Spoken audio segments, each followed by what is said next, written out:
To let you know, try and behave as you normally would in the audience for a show. This is just, we've been commissioned by the Catholic Church to make some child pornography. They seem to think that will stop the priest touching real people. Oh, everyone shut up, it's the news!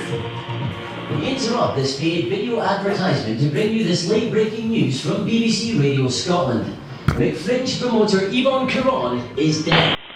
Notorious Edinburgh McFringe promoter Evonne Keron has finally succumbed to her battle with a bankruptcy and vodka-related illness and passed away at an undisclosed location in the nation's capital earlier this morning. Oh, what a circus! Oh, what a show!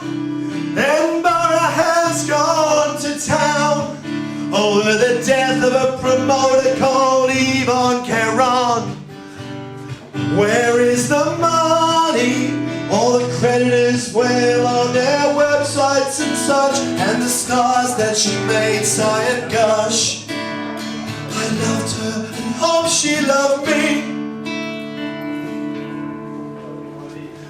Who is this washed up promoter? It's hard to say cause it's mainly all made up. But like the great plays and works of fiction, they're based on knowledge of contradiction. Sing, you fools, keep on telling jokes. Pay your 37 quid to see Ricky Gervais. Evonne showed them how McDonald's moved in, and that's a pretty bad state for a fringe to be in. It costs too much money to put on a show. The others stopped coming and stayed on the road. It got too big and it had to crash. The strong stayed standing and they took the cash. Live performance, applause!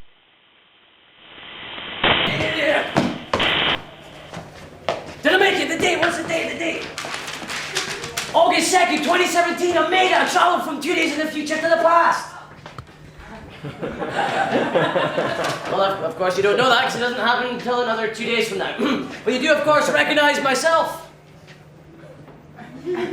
Statue like this, one like this 100 square. Frankie McCastrol, Commandant of the Fringe Guerrilla Army. Oh, never mind, forget it. Anyway, I travelled in time for a reason. I'm trying to find Che Guevara. Has anyone seen him? He looks a lot like me. A little bit fatter, a bit of a beard.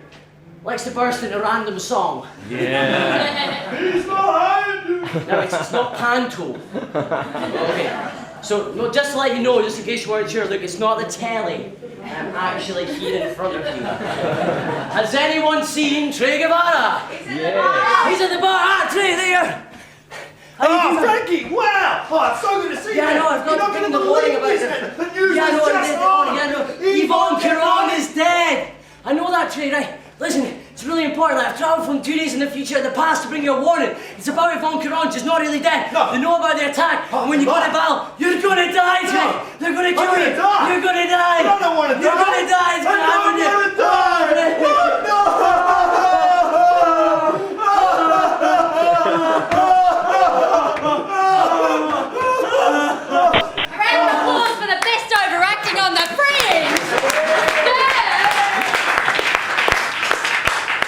You're gonna die. I don't want to die. You're gonna. It's a lot of information to take in. So Evonne Keron is dead. But did you say she's not dead? Well, she's not really dead. It's because Johnny Leopard, right? Johnny Leopard betrayed you. No. He told them about the attack. Johnny Leopard betrayed me. He did, yeah. No. Yeah. Oh no, he was one of the greatest supporters of the cause. I know. He's got 3 of their albums. Jesus Christ, Trey, it's just travelling through time. Wow. It's not that exciting, it's about the warning, that's why I came. Could you teach me how to travel through? That'd be so cool. How cool would that be? You could travel back to see the dinosaurs, you could go and visit people like they didn't like that much now, but when they were babies you could step on their head. That'd be so cool. Oh, Evonne, why? Why did you have to die? Why can't we afford proper wigs that sit on my head properly? All I can do is breathe in hair.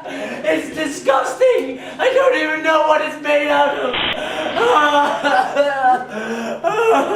I could never think just as you asked. I betrayed the gorillas. I sold out Che Guevara. We could have had it all.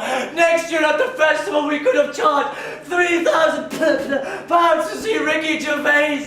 Oh my, how tragic day.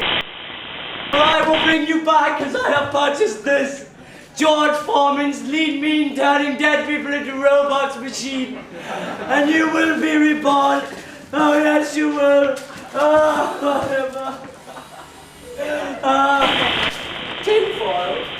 What a cheap piece of shit. I hope there's at least a rubber vagina. Oh, tragedy.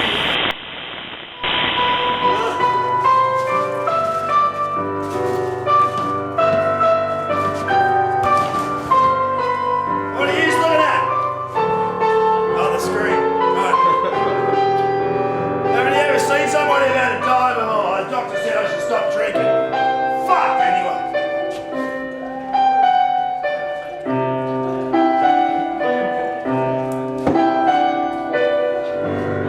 It won't be easy. You'll think it's strange when I try to explain how I feel. How the money rolled in, but more money rolled out. You think me crazy when I've had a few drinks and I'm in one of those moods. The next thing you know, I seem mad. I can't pay you until they pay me.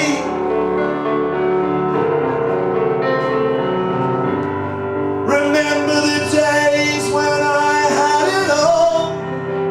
All the artists, they came unto me. Paid me well, we made friends and they got on TV. But that's all gone now. All you now see is a woman in black up to my eyeballs in debt, fading fast. I loved you, you loved me. But don't cry for me, Edinburgh. The truth is I tried to fleece you, but you were dreamers with false predictions. I fed your egos like drug addiction. Don't cry for me, Edinburgh. I charged you thousands of pounds for your tickets. You looked for talent, promise and wisdom. You wanted funny, I gave you kitten. I burned the house down, now keep your distance.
Aha! Robot Keron, you have been transformed. I have travelled in time to stop you. Aha! 2 for 1.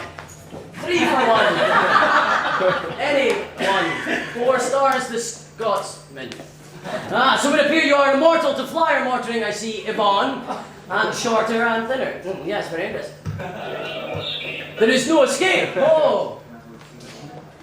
That seemed like quite a good escape, I generally thought. I mean, I'm a bit of a military person myself, and this being the only entrance and exit to the room, if someone was just, say, situated there, that would cover that.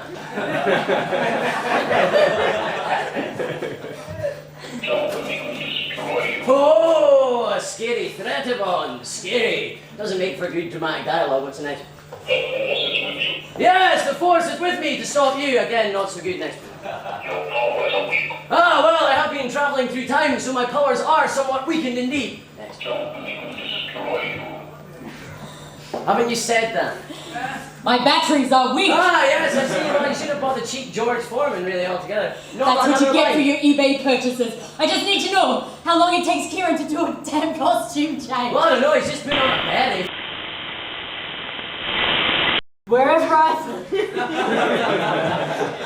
Damn you for always going outside of the street. GUEVARA! That's the most threatening thing you've ever done. It's supposed to be a tense scene. I know. Put your serious face on. Wherever you are in time, I will find you and I will destroy you. Oh. But not right now. Now I need to go back to 2002 to the Guild of Blue with my matches.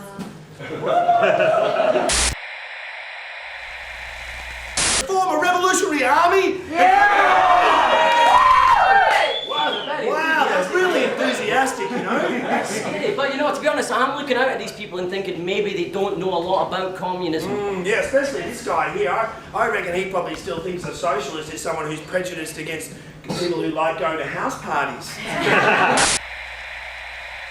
The Reader's Digest Enid Blyton Guide to the Communist Manifesto on the Fringe. The foreword was by Tony Blair.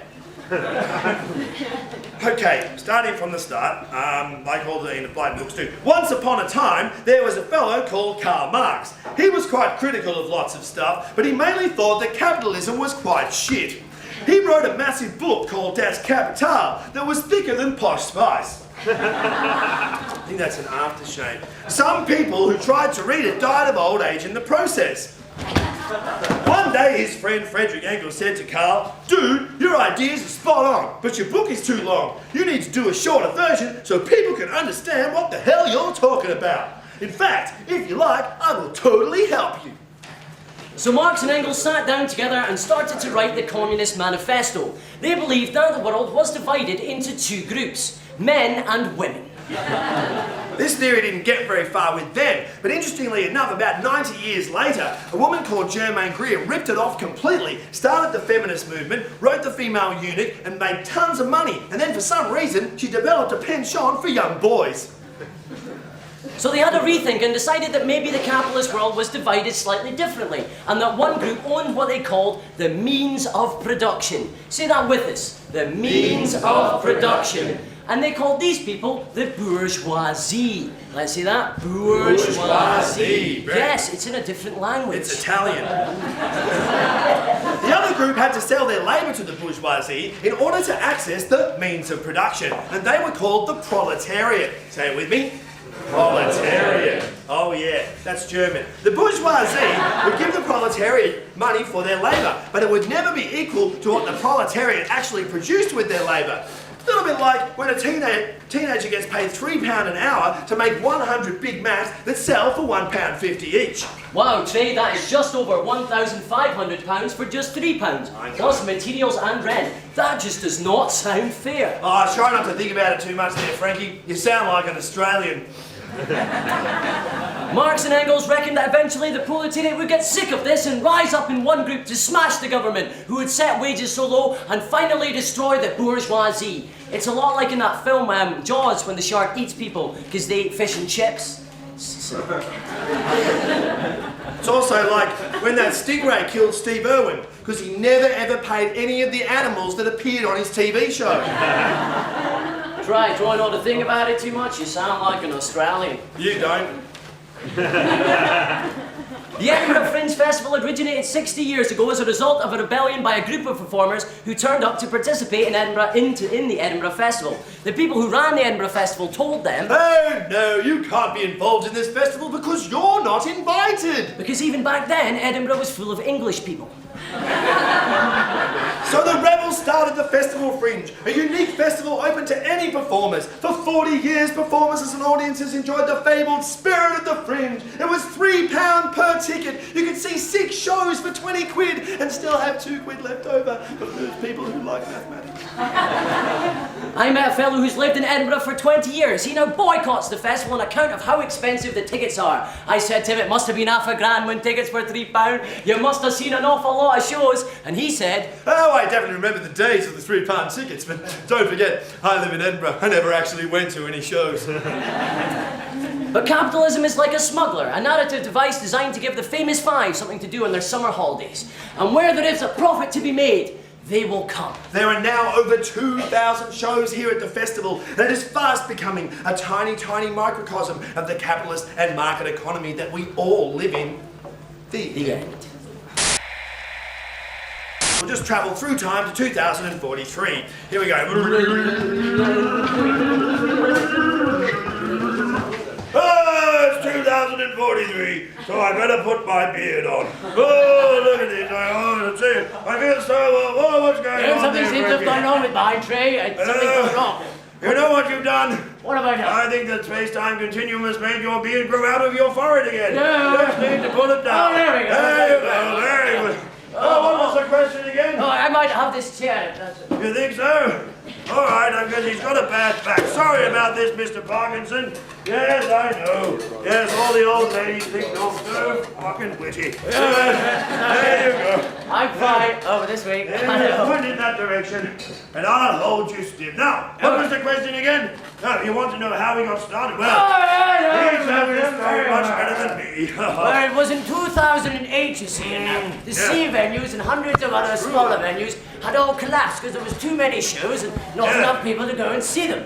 And so we had to spend the last 2 weeks of the festival sitting in protest outside of the box office. And that's where I met Trey. He was reading a book. I was reading my copy of the Enid Blyton Guide to the Communist Manifesto, and I was having trouble understanding what it was all about, you see. And he came along and explained a lot of it to me, and we were sitting there thinking, now on the festival, who owns the means of production? Yes, well, I thought, you know, maybe it was the venue. Yes, exactly. And because they had the chairs, and they had the PA system, the lights, and the stage, PA system, and the a box stage. office as well, you see. That's true, yes, very much so, you know. And so they must have owned it, and then it was Frankie that said, hang on, I've noticed that some of these venues are quite big. Yes, I did. I noticed as What well does that big start with? it starts with a B, you see. I noticed that. Yes. What else starts with a B? We looked in the book. Amazing. It's the bourgeoisie. Yeah. So the big venues are bourgeoisie. I was like, well, who's the proletariat? Well, proletariat, you see, was the word that began with The P, P. not B.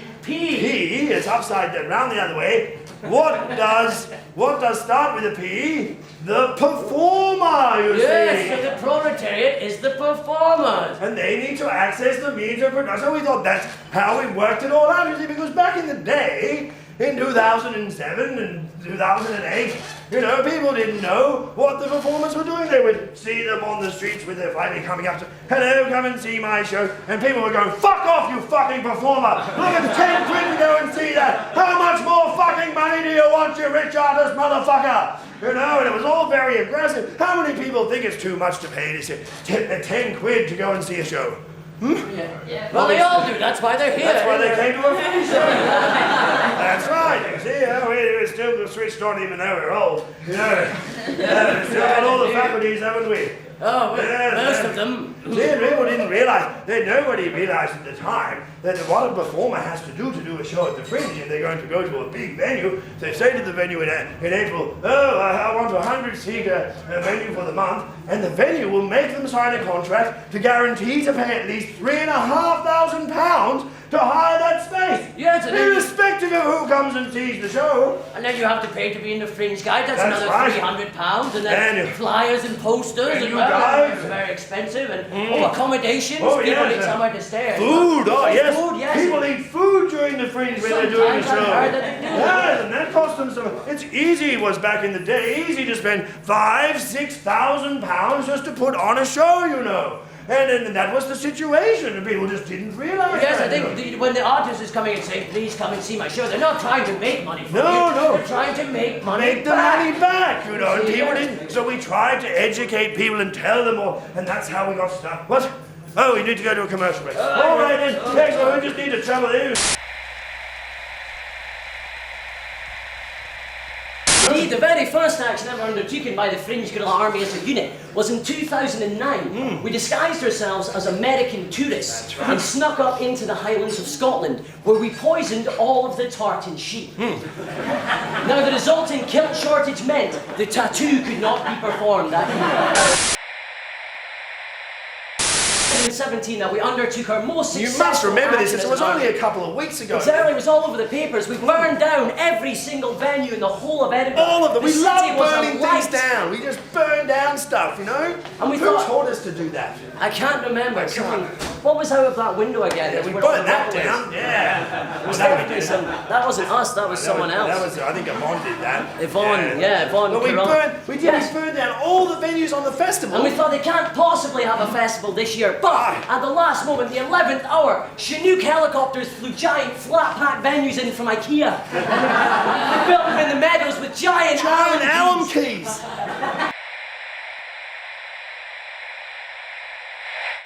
A whole bunch of legal actions against some venues. In August the 28th in 2006, we led a whole mob of people, about 40 Fringe performers, Guerrilla Army, followed us to the Gilded Balloon, where we accused them of being in breach of the Trade Misdescriptions Act because they did not have any balloons in the Gilded Balloon. You're joking. I mean, I don't even know how you go about gilding a balloon, but they said it in the first place. Should do is teach you all to travel back through time. I think we should go back to August the 22nd in 2007 and we can show you where the seeds of the original revolution were actually sown on the Fringe. Right, we can show you what things were like back in 2007 before all of this has happened in 2017. Is anybody, and then we'll have a bourgeois revolution. Is everybody up for a bourgeois revolution? Yeah! I was doing that with AK-47s one day, freaking us out, man. They were like, when does the bloodshed start? We go, oh, it's not like that, it's a bit bourgeois. So they went home, they were really disappointed and gave us a shit review on Ed Fringe. And I think it went, no stars, not enough killing, you know. Osama bin Laden.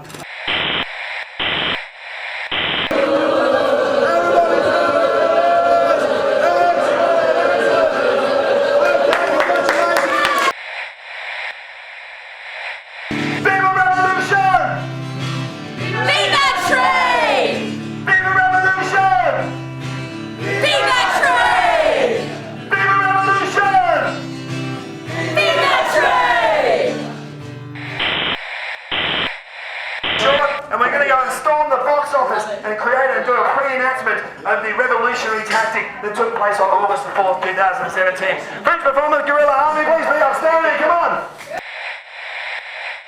The first thing you'll notice back in 2007 is obviously that there's no huge giant sun visor over Edinburgh. And that's because in 2007 you can walk around without fear whatsoever of the sun just like completely burning your skin right the fuck off.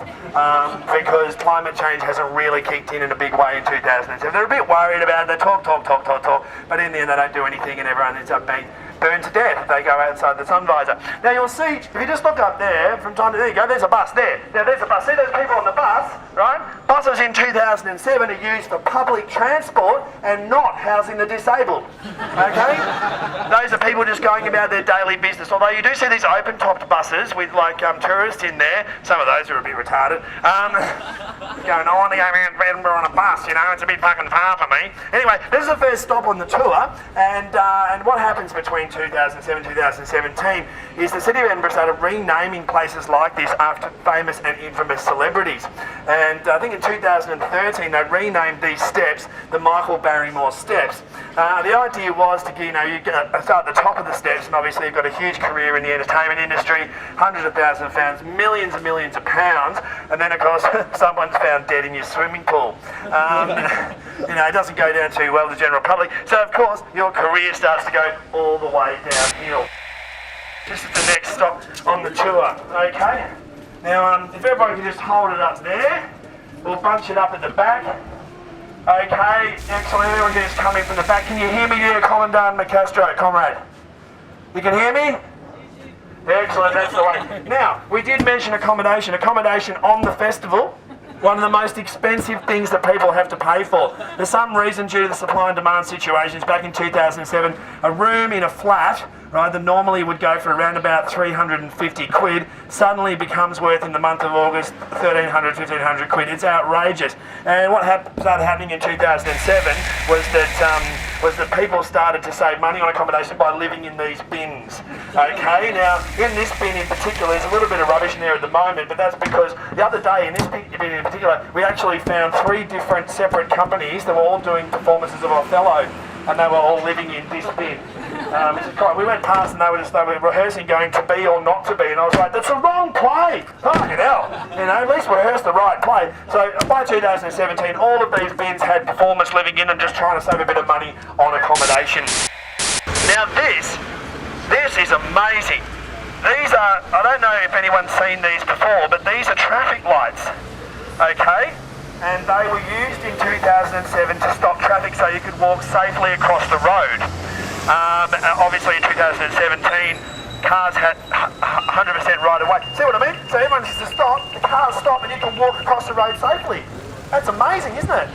You know, because obviously in 2017, cars had right of way, and if you got hit by one, you weren't even entitled to medical care. If I just hold it up there, that's right. Nice, bunch it up, that's beautiful, that's what we like to see. And now, if you just look behind me, you will see one of the bourgeois venues on the festival. That is the Underbelly. Now, the Underbelly's had a very interesting history. They're one of the most aggressive venues on the Fringe. They were the first venue to launch a corporate takeover of another venue's venue. That does make you just think about that. What happened was, the Gilded Balloon Caves that were just down the road, right, 2004, were taken over by the Underbelly, who franchised their brand and of course set up the Baby Belly, okay? But it didn't stop there, because in 2006 they put an upside down Trojan cow right in front of the Gilded Balloon. And the idea was that someone from the Gilded Balloon would go, oh, there's a cow, and it was all full of comics and performers, and they would bring the cow inside, and then all the people would spill out, drink all the bars dry, and bankrupt the Gilded Balloon. It was a dastardly plan. Okay, so everyone just hold it up there, that's right. Beautiful, and a huge round of applause, please, for Commandant Frankie McCastro.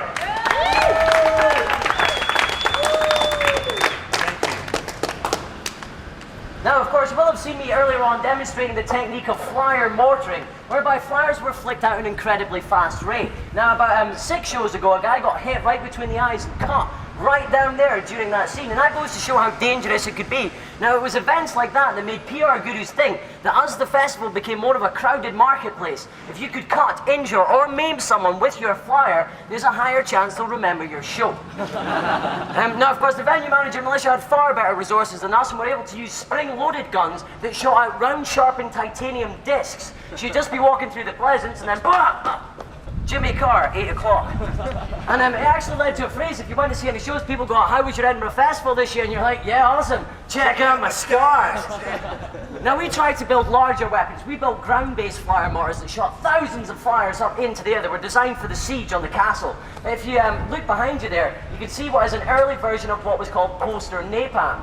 Now, you may remember this from the show. It's what destroyed the Bland Comedy Club too.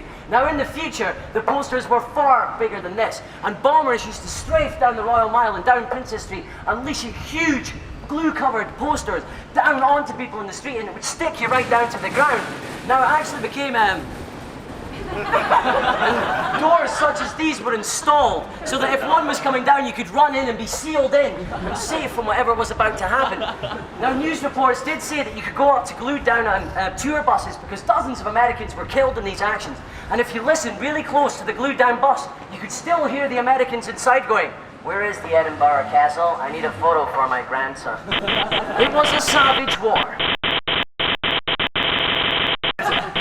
It referred to the idea was to give you, the members of the public, a visceral experience of what it's like to do an actual show at the Fringe. So you try and imagine as you're walking up the hill that you're doing your first show round about this stage, so lost your first $5 grand, say doing some student theatre or a stand-up comedy show. You keep going up the hill, you get 10, 15 grand into debt, lots of people falling by the wayside, but you're hoping you're one of the ones that come out on the top and has a successful Fringe career. Okay, and I like to say to the audience, just try and think of yourself as Michael Palin, right? Coming to the Fringe in the 60s as part of the Cambridge Footlights, and you know, obviously halfway up doing Monty Python, and by the time you got to the top, obviously you've just done Himalaya. And now, this is in tribute to Brendan Burns. When we first did this show in 2005, did a bit of a recording for us, and he coined this phrase in an ad-lib that we think describes what most people are feeling when they come up to do the Fringe for the first time, right? They're full of hopes and dreams, stars in their eyes. By the end of the first week, they want to kill themselves. And what they're thinking to themselves is, this is not what I thought it would be, okay? So basically, stand askance like so, take fists like this, make a fist, both hands, right? And just punching a baby softly in the head. That's the way, there you go. Softly, And just chanting away. This is not what I thought it would be. This is not what I thought it would be. This is not what I thought it would be. This is not what I thought it would be. This is not what I thought it would be. This is not what I thought it would be. Okay, so what I'm going to chant when we go to the box office and we have our bourgeois revolution, I'm going to say, what do we want? And now Frankie's going to teach you what your response is. So it goes a bit like this. What do we want? An invitement for artists of all calibers to come together and share the art with the wider world without fear of having to sell a bodily organ in the process. I love that one. That works so well. Okay, let's practice that. What do we want?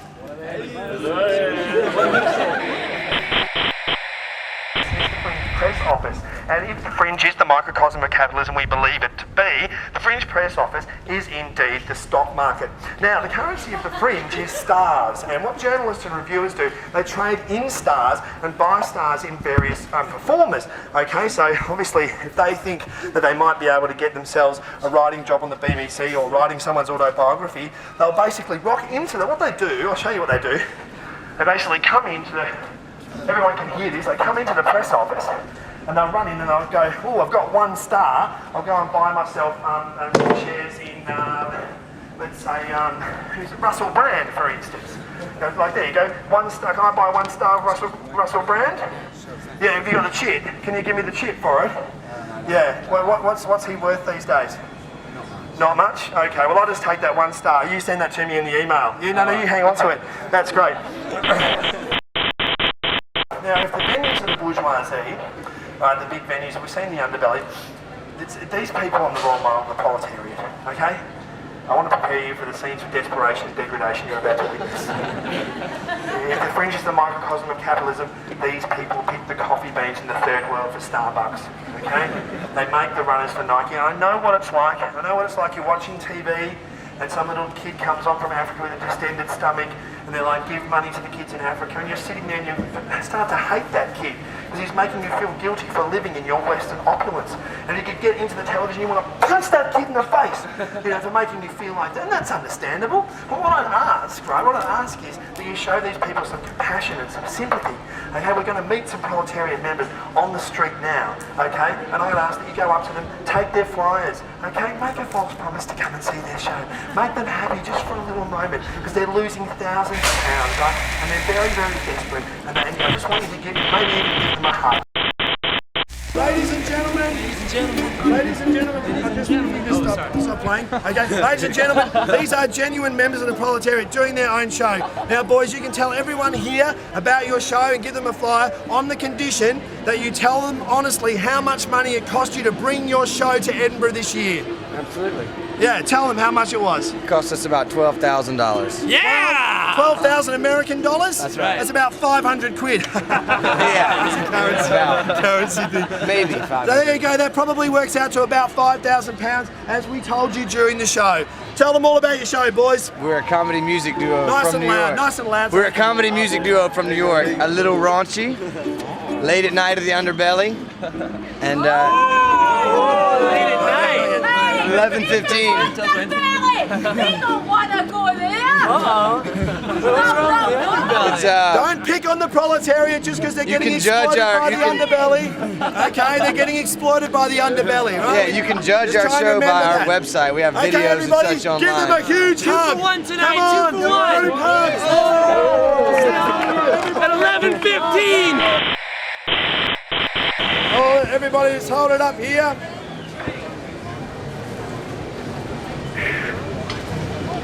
Excellent. Now, I've got to keep it down. So everyone just listen quietly. Now, this is the next stop on the tour before we go in for a revolution. Now, this fish and chip shop's the most expensive fish and chip shop in the Western world right now. A piece of fish in there costs about £6, you know? You see Australians in there always going, oh, that's only about $4 Australian. No, they're a bit stupid, right? Okay, now, the other thing is just down there is Starbucks. Now, in 2008, just after we first met, Frankie and I burned down Starbucks every single night of the festival. You know why? Because every single day it was rebuilt. We couldn't understand. One day we burnt it down, we sat in it while it was burning, it was rebuilt around us, and the next morning there was steaming hot cups of coffee right in front of us. Coming down this alleyway, you'll get a real sense of the future, the pre-enactment, the history of the future that we're about to create. And and as you walk down here, you can actually smell the history. Okay, history does smell a lot like fish and chip batter. Now, this was the route that the revolutionaries took in their action. I'll give you a little bit of background about that. They basically, it was a small contingent, not unlike yourselves, that was sent to invade the Fringe box office in 2017, take the staff hostage, and then print out free tickets to all the shows in order to destabilise the economy of the Fringe. Meanwhile, it was setting the stage for the revolution that took place at Edinburgh Castle just hours later. And funnily enough, it was this route that Johnny Leopard took on his way to betraying Che Guevara. And he snuck down here, and his heart must have been torn in two. He was in love with Evonne Keron. He wanted to do her bidding, but he also believed in the cause. And so we're just going to head up here, up to here. This is where the Fringe Performance Guerrilla Army is just prepared to storm the box office. The reason we're standing away from here is because there's a crazy old man that lives up there, and he doesn't like us chanting in here, so he gets buckets of water from time to time and throws the buckets of water at us. But we've done all these calculations with mathematics and worked out parabolas, and he can't actually hit anybody if we all just push to the back here. Everybody keep coming through. We don't want anybody to be hit by water. I think he thinks that water can kill. You've seen too many Gremlins episodes. So, there we go. Let's just push it into the back. That's right. Now we're just going to move up there. Then we go straight up the hill and start the revolution. So what I want to do is to get everybody just to warm up, do some interpretive dance. Okay, that's the way. Punching a baby softly in the head. That's the way. Excellent. And just chanting. This is not what I thought it would be. This is not what I thought it would be. This is not what I thought it would be. This is not what I thought it would be. This is not what I thought it would be. Fantastic. Really gets the blood pumping up. So, now, Frankie, you've got a new chant, a little bit simpler? Yeah, I thought of a slightly All right. Well, let's try it again, okay? What do we want? And you're going to say, what do we want? A platform for actors, musicians and dancers to come together and share their creative ideals with the hope that someone recognises it, takes it on, and they can further their future career. Yeah, cool. No, that's great, really. Okay, let's just run through that one more time. What do we want? A platform for performance musicians and dancers to further their career. Woo!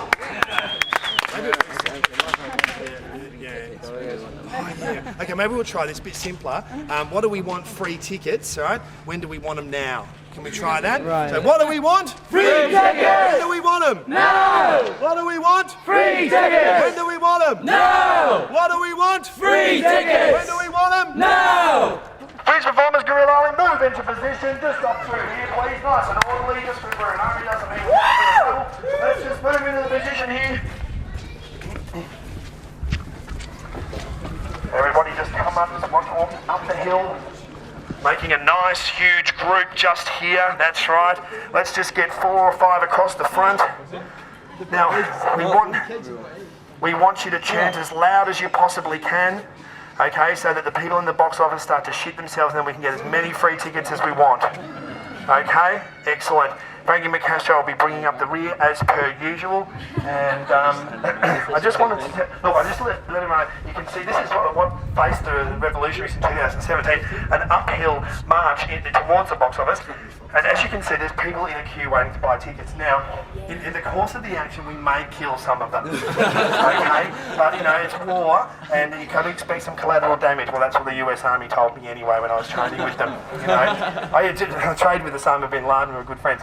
So basically, what we're going to do now is head up the hill. Let's start the revolution. Onward to revolution. What do we want? Free tickets! When do we want them? Now! What do we want? want? Free tickets! When do we want them? Now! What do we want? Free tickets! When do we want them? Now! What do we want? Free tickets! When do we want them? Now! What do we want? Free tickets! When do we want them? Now! No! No! No! No! No! Oh no! Oh no! Trey, what? Oh no! Oh, Trey! Oh, Trey, what? Oh, travel back in time to stop this from happening! Let me help you, that's not enough. This is gonna get more hectic. Much more hectic today. How is that helping? How is that helping? That's just rape! That's rape of a dead body! That's necrophilia! Che Guevara!